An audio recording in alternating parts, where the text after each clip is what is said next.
नमस्कार दोस्तों। आयुर्वेद शास्त्र में गाय के दूध को गर्भवती महिलाएं, बच्चे, बूढ़े, बीमार व्यक्ति, इन सबको बहुत ही सेहतमंद कहा है, अमृत तुल्य कहा है। लेकिन यह गुणधर्म आपको तभी दिखेंगे जब आप आयुर्वेद शास्त्र में लिखे हुए नियमों का पालन करते हुए गाय का दूध का सेवन करोगे। तो आइए ये आयुर्वेद शास्त्र के गाय के दूध के बारे में नियम क्या है और उसके पीछे वैज्ञानिक दृष्टिकोण क्या हो सकता है, इसके बारे में जानकारी लेते हैं। तो सबसे पहला नियम है बष्कयन्याम त्रिदोषघ्नम बलकृतम तर्पणम च, अर्थात जो गाय का बच्चा 1 साल का हो गया है उस गाय का दूध निकालकर यदि आप पीते हो तो ही वो आपको ताकत देता है, बल देता है, आपके शरीर का पोषण करता है।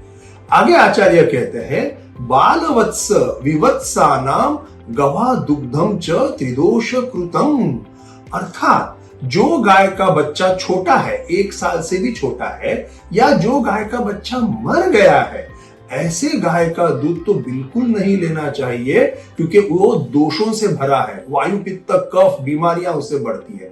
तो इसके पीछे वैज्ञानिक दृष्टिकोण क्या हो सकता है? यह तो स्वाभाविक है कि दूध उत्पन्न करने के लिए गाय के शरीर में प्रोलैक्टिन नाम का हार्मोन तैयार होता है। ईस्ट्रोजेन, प्रोजेस्टेरॉन, ग्रोथ हार्मोन जो गाय के बच्चे के लिए जरूरी है, वो गाय के दूध में अधिक मात्रा में उपलब्ध है। ये इतने प्रकार के हार्मोन हमारे लिए, ह्यूमन शरीर के लिए आवश्यक नहीं है। तो जब आप 1 साल का बच्चा हो गया, उसके बाद में जब ये दूध का सेवन करते हो तो निसर्गतः ये प्रोलैक्टिन, ग्रोथ हार्मोन, ईस्ट्रोजेन अपने आप कम हुए रहते हैं और आपको वो तकलीफ नहीं देते हैं। लेकिन 1 साल के भीतर का जो बच्चा हुआ है गाय को, और 1 साल के भीतर आपने दूध लिया, तो अत्यधिक हार्मोन के सेवन से जो बीमारियां वो हो सकती है। दूसरा नियम यह है दिवाकरम कर आघाताद व्यायामात अनिल सेवनात सायंतंतु, अर्थात जो गाय दिन भर सूरज प्रकाश में घूमती है, प्राणवायु का सेवन करती है, शुद्ध हवा का सेवन करती है, पानी पीती है, चारा चरती है, ऐसे गाय का दूध यदि आप शाम को निकाल कर पीते हो तो पचने में हल्का है और आपको ताकत देता है। आगे कहते हैं प्रभातीकम गवा दुग्धम प्रदोष कारक, अर्थात गाय का यदि सुबह दूध निकालकर पीते हैं तो पचने को भारी है, आम दोष, कफ को बढ़ाता है, दोषों को बढ़ाता है, क्योंकि गाय रात भर तो कोई एक्सरसाइज करती नहीं है, घूमती नहीं है, रात को कोई उसको सूरज का प्रकाश मिलता नहीं है। और दोस्तों यदि आप देखो आज की तारीख में गाय और भैंसों को बांध कर रखते हैं एक ही जगह।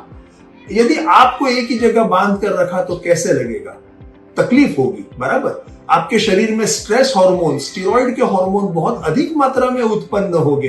तो जब गाय को और भैंसों को एक ही जगह 24 घंटे बांध कर रखते, घूमने को कहीं भेजते नहीं है, तो ये गाय का दूध शरीर में जाकर आपके स्ट्रेस हार्मोन की भी उत्पत्ति करता है, जो आपके लिए बिल्कुल सेहतमंद नहीं है।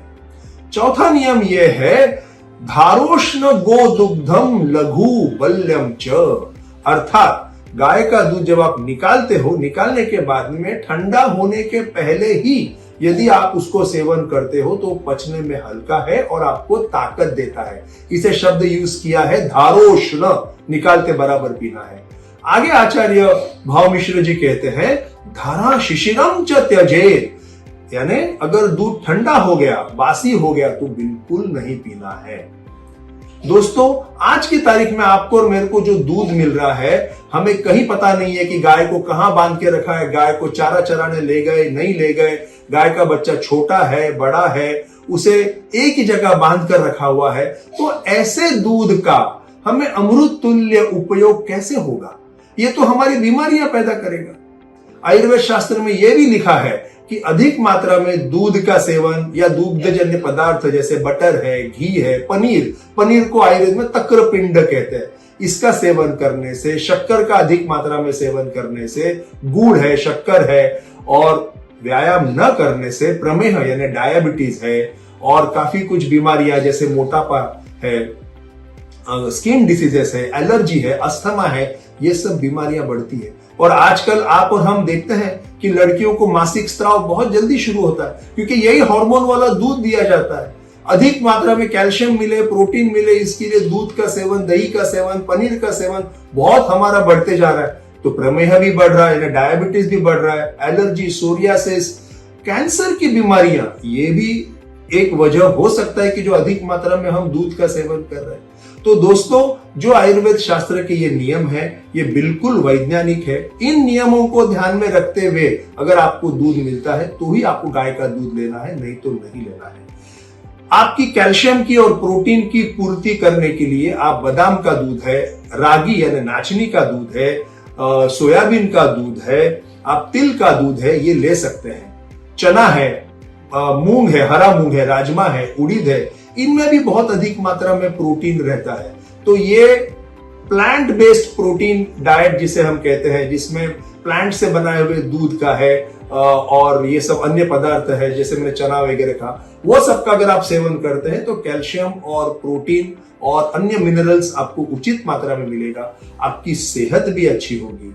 तो ये एक बहुत ही रोचक जानकारी है और मुझे लगा ये आपके लिए उपयोगी है, इसके लिए मैं ये आपके सामने रख रहा हूं। और ये जो भी संदर्भ है, ये संदर्भ जो आयुर्वेद के भाव मिश्र जी और चरक मुनि ने लिखे, वो संदर्भ भी मैं आपको दे रहा हूं। इसे जरूर पढ़िएगा और इस पर चिंतन मनन कर निर्णय लीजिएगा। नमस्कार।